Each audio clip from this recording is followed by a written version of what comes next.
বিজেপিতে ভোট দেওয়ায় উন্নয়ন বন্ধ হয়ে গেছে, এমনটাই অভিযোগ আসানসোলের আদিবাসী অধ্যুষিত গ্রামে।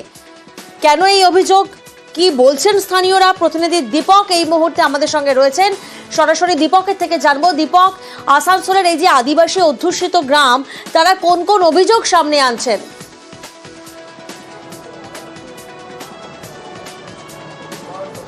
দেখো, গ্রামবাসীদের অভিযোগ লোকসভা নির্বাচনে এই গ্রামের থেকে জয় হয়েছে বিজেপি, মানে বাড়তি ভোট পেয়েছে বিজেপি, তৃণমূল সেভাবে বাড়তি ভোট পায়নি, তাই গ্রামের উন্নয়নের কোনো কাজ করছে না, এমনটাই অভিযোগ গ্রামবাসীরা।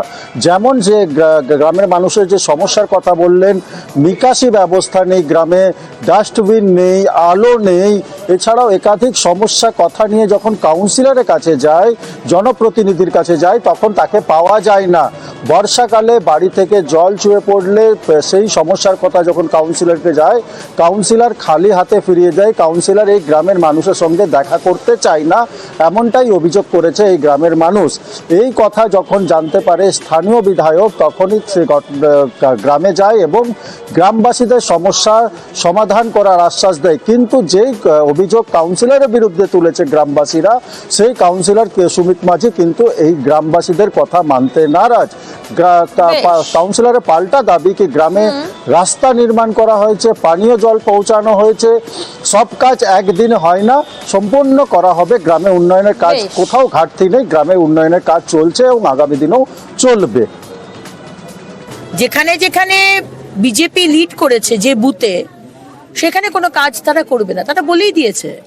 মানে রাস্তাটা বানিয়েছে নিজের বাড়ির সামনে দিয়ে, যেখানে যে বুথে বিজেপি লিড করেছে সেখানে রাস্তাটা শেষ করে দিয়েছে। সেই বুথের রাস্তা কাঁচা রাস্তা, আবার তারপর থেকে আবার রাস্তাটা বানিয়েছে। মানসিকতা কত সংকীর্ণ মানসিকতা হলে লোকে এই ধরনের অ্যাটিটিউড নিতে পারে, টিএমসি কে দেখলে সেটা বোঝা যায়। দেখছি আগের বছর ভোট আছে, এখন এসে মানুষকে একটু মানে মানে জিয়ে দিই জায়গায় মানুষকে একটু যে আমরা এই কাজ করছি, আমরা বলছি শাসক দল কিছু করছে না, আর শাসক দলে সব কাজ করছে, আপনারা দেখতে পাচ্ছেন। গ্রামবাসীদের অভিযোগ হচ্ছে কাউন্সিলরকে পাওয়া যায়। গ্রামবাসীদের অভিযোগ নেই দাদা, ওইখানে ওরা আমি বলি অগ্নিমিত্রা পাল বিভিন্ন ওয়ার্ড থেকে দুজন করে ছেলে নিয়ে এসে পরে ওইখানে ভিড় করছে আর দিয়ে এটা দেখাচ্ছে যে গ্রামবাসী বৃন্দ, কোনো গ্রামবাসী বৃন্দ না, বিজেপির ওটাই হচ্ছে কাজ। গ্রামের লোক আমাদের সার্টিফিকেট নিয়ে যাচ্ছে, আমি তো অফিসে বসছি, আমি দীর্ঘ সকাল 9টার থেকে নিয়ে পরে 12টা 12:30 অবধি ডেলি আমার রুটিন হয়ে গেছে, ডিউটি আমার, আমি ডেলি সার্টিফিকেট দিই। আপনারা তো অফিসে বসে আছেন, দেখতে পাচ্ছেন আমাকে। কাউন্সিলরকে অনেকবারই বলেছি এবং উনি এটাও বলেছেন যে না, আমি ওইদিকে যাচ্ছি না, দেখবো না, সেটা তোমরা বিজেপিকে ভোট দিয়েছেন, আপনাদের ভোটে বুথে বিজেপি লিড আছে, সেগুলো বিজেপি করবে। আমি আর আবারও নজর রাখবো আসানসোলের দিকে। আসানসোল, সেখানে একটি সরকারি অনুষ্ঠানের আমন্ত্রণ পত্র, আর সেই আমন্ত্রণ পত্রে নাম নেই মেয়রের। আর এখান থেকেই জল্পনা শুরু হয়েছে। আসানসোলের রবীন্দ্র ভবনে আগামী 21শে মার্চ থেকে শুরু হবে ছোটদের চলচ্চিত্র অনুষ্ঠান, তবে সেই অনুষ্ঠানের আমন্ত্রণ পত্রে নাম নেই আসানসোলের মেয়রের। প্রতিনিধি দীপক এই মুহূর্তে আমাদের সঙ্গে রয়েছেন, সরাসরি দীপকের থেকে জানবো। দীপক, আসানসোলের মেয়রের আর নাম নেই সরকারি অনুষ্ঠানে, সেক্ষেত্রে কি বলা হচ্ছে, কি কারণে নাম বাদ গেছে?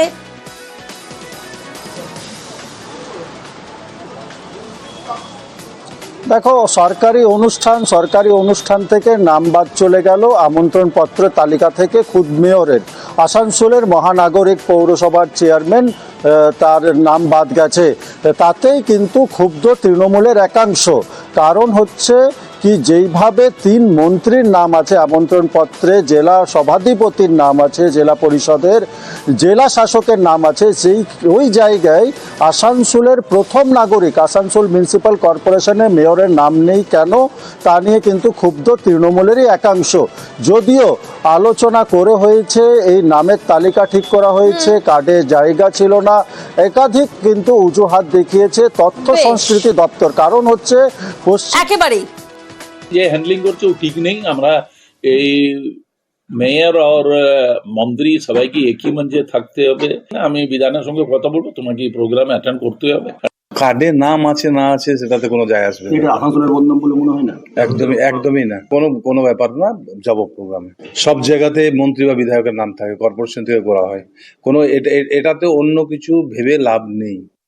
এটা আমরা মন্ত্রীদের নামটা রেখেছি, আর এমপির নামটা আছে, আর এখানে জেলা সভাধিপতির নামটা রেখেছি, আর আমাদের প্রশাসনিক লেভেলে ডিএম এর নামটা রেখেছি। একটা ফিল্ম ফেস্টিভ্যাল হচ্ছে, সেখানে আসানসোলের মধ্যে হচ্ছে, আসানসোলের মহানাগরিকের নাম নেই। আমি এসেছি, আমি কার্ডটা দেখছিলাম। এবং অ্যাট দ্য সেম টাইম যখন কর্পোরেশন কোনো প্রোগ্রাম করে, সেখানেও এখানের উত্তরের বিধায়ক মন্ত্রী তার নাম থাকে। অন্যদিকে তৃণমূল কর্মী খুনের 7 জনের যাবজ্জীবন। 2018 সালে পঞ্চায়েত ভোটের সময় তৃণমূল কর্মী খুন, তৃণমূল অফিসে ঢুকে গুলি করে কর্মীকে খুন। তৃণমূল কর্মী বিপ্লব সরকার খুনের 7 জনের যাবজ্জীবন। প্রতিনিধি জিয়াউল এই মুহূর্তে আমাদের সঙ্গে রয়েছেন। জিয়াউলের থেকে আরো একবার জানবো, জিয়াউল, কি ঘটেছিল সেদিন? একদম দেখো, 2018 পঞ্চায়েত নির্বাচনের একেবারে শেষ লগ্নে যখন পার্টি অফিসে বসে কর্মীদের সঙ্গে অর্থাৎ সেখানকার প্রার্থী বসেছিলেন, পঞ্চায়েত প্রার্থী বিপ্লব হালদার, সেই সময় সেখানে অতর্কিত গিয়ে বেশ কয়েকজন এলোপাতাড়ি গুলি চালায় এবং সেই গুলির আঘাতে বিপ্লব হালদারের ঘটনাস্থলে মৃত্যু হয়।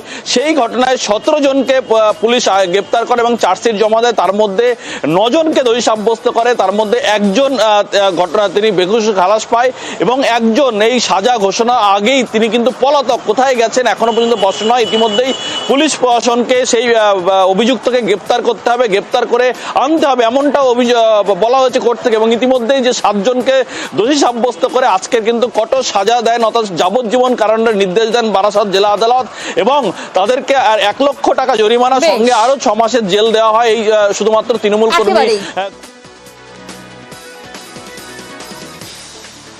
খুনে অভিযুক্তদের বাড়িতে হামলা। 21শে ফেব্রুয়ারি বীরভূমের কাঁকরতলায় খুন। বদলার ভয়ে গ্রাম ছাড়া অভিযুক্তদের পরিবার। গ্রামে ফিরতেই হামলার অভিযোগ। প্রতিনিধি সুপ্রতিম এই মুহূর্তে আমাদের সঙ্গে রয়েছেন। সরাসরি সুপ্রতিমের থেকে জানবো, সুপ্রতিম, কাদের বিরুদ্ধে এই অভিযোগ? দেখো, বীরভূমের কাকরতলায় 21শে ফেব্রুয়ারি একজন ব্যক্তি খুন হন এবং তাকে পিটিয়ে মারা হয় বলে অভিযোগ। তারপরে যে অভিযুক্ত তারা কিন্তু গ্রাম ছাড়া এবং তাদের পরিবাররাও কিন্তু গ্রাম ছাড়া ছিল। ঠিক কয়েকদিন আগে কিন্তু তাদের পরিবারের কয়েকজন সদস্য যখন এই কাকরতলার এই বর্ডার গ্রামে ফেরে, তখনই কিন্তু তাদের ওপর আক্রমণ হয় বলে অভিযোগ এবং সেখানে মহিলাদেরও শ্লীলতাহানি করা হয়, মহিলাদের মারধর করা হয় বলে অভিযোগ। এরপরে কিন্তু তারা ফের গ্রাম ছাড়ায় এবং এরপর তারা কিন্তু কাকরতলা থানাতে নিজে গিয়ে অভিযোগ দায়ের করতে পারেনি শুধুমাত্র ভয়ের জন্য। তারা পোস্ট অফিসের মারফত ডাকযোগে কাকরতলা থানায় একটি অভিযোগপত্র পাঠিয়েছেন, সেখানে তাদের যে অভিযোগ গোটাটাই লিখে পাঠিয়েছেন। তবে এই বিষয়ে স্থানীয় যে গ্রামের বাসিন্দা রয়েছে, যারা তৃণমূলের অঞ্চল সভাপতি রয়েছে, তারা কিন্তু জানিয়েছে যে এরকম কোনো ঘটনা ঘটেনি। তার কারণ হচ্ছে গ্রামে এখন পুলিশ পিকেট আছে আর গোটা ঘটনাটাই সাজিয়ে এই ধরনের একটা পরিস্থিতি তৈরি করা হচ্ছে। বেশ। অন্যদিকে মুর্শিদাবাদ পুরসভা, সেখানে কোটি কোটি দুর্নীতি। মুর্শিদাবাদ পুরসভায় তদন্তে সিআইডি। কাদের বিরুদ্ধে এই অভিযোগ, কাদের বিরুদ্ধে তদন্ত, জানবো। প্রতিনিধি প্রণব এই মুহূর্তে আমাদের সঙ্গে রয়েছেন। প্রণব, এই কোটি কোটি দুর্নীতির সঙ্গে কারা জড়িত, কি জানা যাচ্ছে?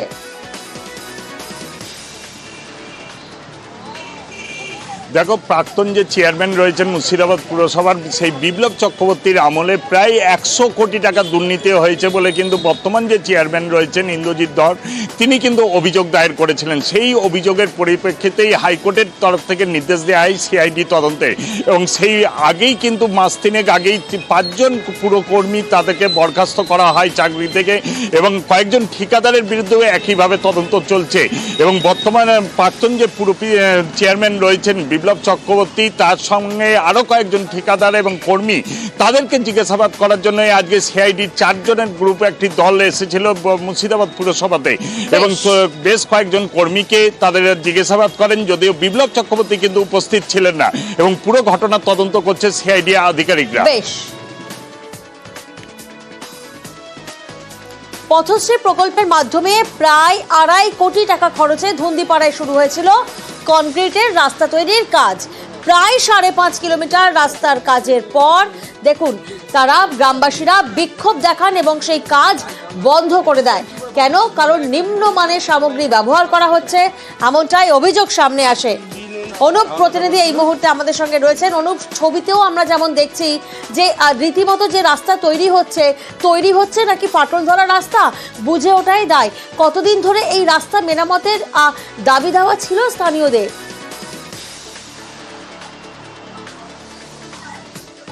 দেখো, একদমই স্বাধীনতার পর ওই গ্রামে মানে সুন্দরীতলা থেকে মদনপুর এই গ্রামে যাওয়ার যে রাস্তা, সেই রাস্তা কিন্তু পাকা হয়নি। এই প্রথম পথশ্রী প্রকল্পের মাধ্যমে 2.5 কোটি টাকারও বেশি বরাদ্দ করে প্রায় 5 কিলোমিটারের উপরে এই রাস্তার কংক্রিট রাস্তার কাজ শুরু হয়েছে। গ্রামবাসীদের ধুন্দিপাড়া এলাকাতে যখন কাজ যায় তখন সেই এলাকার মানুষ যা তারা দেখতে পায় যে পরিমাণে বালি, যে ধরনের বালি ইউজ করা দরকার ছিল সেরকম না, নোংরা বালি ইউজ করা হচ্ছে, পাশাপাশি রাস্তায় পাথর যে ছিটানোর কথা সেটাও ঠিক হচ্ছে না। এই নিয়ে কিন্তু তারা সরব হয়েছে যে রাস্তা সঠিক মানে রাস্তার কাজ হচ্ছে না, তাই আজ 3 দিন ধরে কিন্তু সেই রাস্তার কাজ বন্ধ হয়ে পড়ে রয়েছে। ঠিকাদার সংস্থা তাদের যেটা দাবি যে গ্রামের কিছু মানুষ তার কাছে নাকি টাকা চেয়েছিল, সে কারণেই তারা এই ধরনের কাজ করছে। তারা সঠিকভাবে যা শিডিউল রয়েছে সেই মোতাবেক কাজ করছে। তবে জেলা পরিষদের সভাধিপতি চিন্তামণি বিহার তিনি জানিয়েছেন যে ঘটনা তিনি জানতেন না, তিনি জানতে পেরেছেন, কিন্তু যথাযোগ্য ব্যবস্থা তিনি নেবেন যাতে সঠিকভাবে সঠিক কাজ সেখানে করা হয়। বেশ,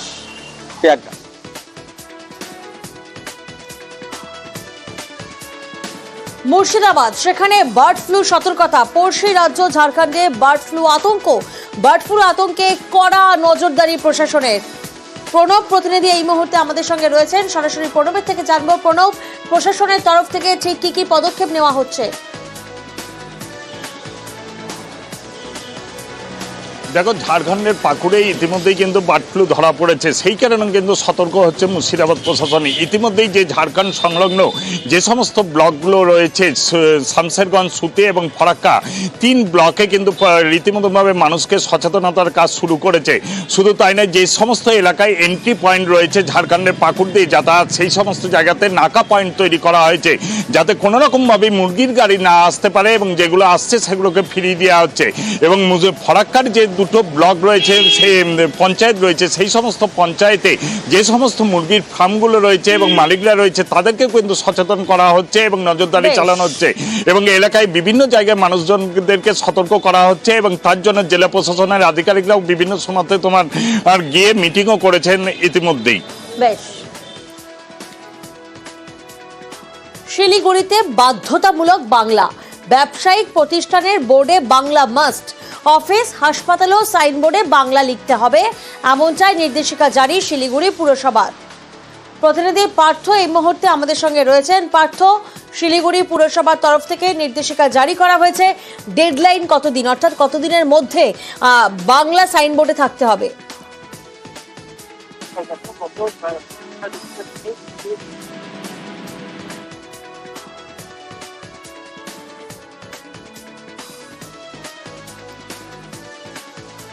পার্থ, তোমার অডিও আমাদের কাছে স্পষ্ট নয়, আরো একবার তোমার থেকে জানার চেষ্টা করব যে শিলিগুড়ি পুরসভার থেকে যে নির্দেশিকা জারি করা হয়েছে তার সময়সীমা কতদিন?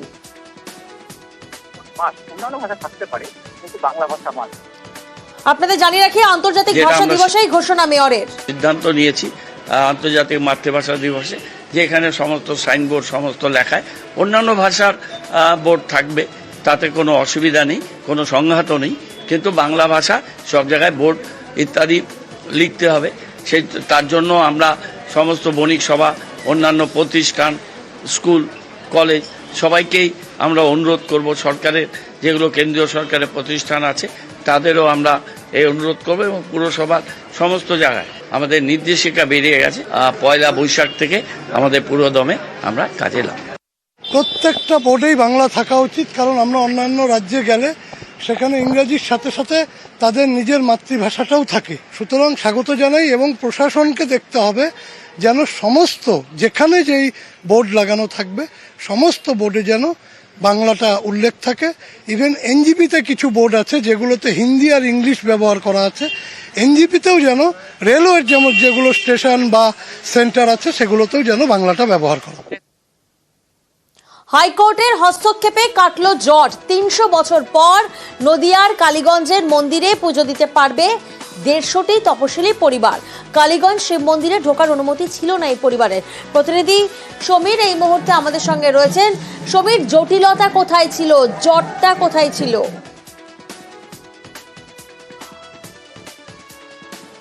দেখো, কালীগঞ্জের বৈরামপুরে একটা শিব মন্দির রয়েছে এবং ওই এলাকাতেই বাস প্রায় 150টি তপশিল পরিবার।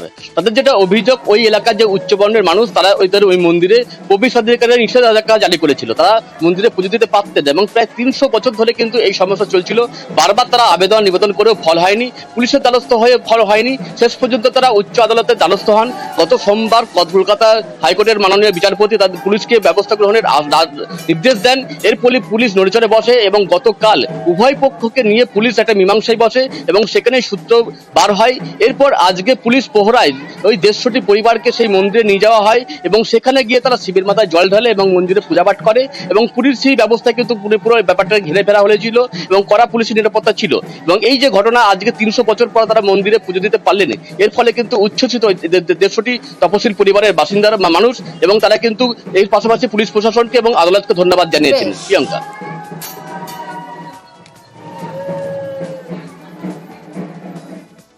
অন্যদিকে দক্ষিণবঙ্গে গরমে স্বস্তি, পূর্বাভাস মতোই ফের বৃষ্টি বাঁকুড়ায়। দিনভর গরম ছিল, তবে এবার একটু হলেও স্বস্তির ছবি সন্ধেবেলা থেকে দেখা যাচ্ছে। বাঁকুড়া, বিষ্ণুপুর বিভিন্ন জায়গায় কিন্তু বৃষ্টি হচ্ছে, পুরুলিয়াতেও বৃষ্টি হচ্ছে। পূর্বাভাস মতোই ফের বৃষ্টি। বাঁকুড়া, পুরুলিয়া, বিষ্ণুপুর প্রতিনিধি দেবব্রত এই মুহূর্তে আমাদের সঙ্গে রয়েছেন।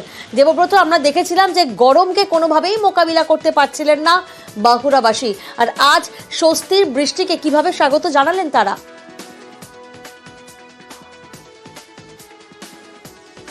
একেবারেই দেখো, এই বৃষ্টি যেন একেবারেই ব্যাপকভাবে তারা স্বাগত জানাচ্ছে, কারণ চরম রোদ ছিল সকাল থেকেই, কখনো মেঘ কখনো তীব্র রোদ। স্বাভাবিকভাবেই ব্যবসা গরমে নাজেহাল হয়ে পড়েছিল এলাকার মানুষজন। বিগত কয়েকদিন আমরা দেখেছিলাম 40 ডিগ্রি সেলসিয়াসের ঘরে উঠেছিল তাপমাত্রা। মানুষ চাইছিল একটু বৃষ্টি হোক। অবশেষে সন্ধ্যের পর থেকেই কিন্তু দফায় দফায় বৃষ্টি, কখনো ব্যাপক বৃষ্টি। এখন যেমন হালকা বৃষ্টি রয়েছে, অর্থাৎ মাটি ভিজেছে, মন্দিরনগরী শহর বিষ্ণুপুর ভিজেছে, অনেকটাই স্বস্তি। শহরে যেমন সন্ধ্যে থেকেই মানুষ ভিড় জমিয়েছিলেন, বৃষ্টির পরেই কিন্তু রাস্তাঘাট শুনশান পরিস্থিতি। তবে শুনশান পরিস্থিতি হলেও এই বৃষ্টিতে কিন্তু অনেকটাই খুশি এলাকার মানুষ। তারা মনে করছে যে পরিমাণ তাপমাত্রা এতদিনে উঠেছিল কিছুটা হলেও কমবে। আজ এক ধাক্কায় কিন্তু তাপমাত্রা গতকালের থেকে আজ 5 ডিগ্রি সেলসিয়াস কমেছে, অর্থাৎ স্বাভাবিকভাবেই সকাল থেকে মেঘলা থাকার জন্য কিন্তু এই তাপমাত্রার তারতম্য। আর সন্ধ্যে থেকেই যে বৃষ্টি পরিমাণ, এতে কিন্তু আগামীকাল আরো তাপমাত্রা কমার সম্ভাবনা রয়েছে এবং কোথাও না কোথাও স্বস্তি মিলবে।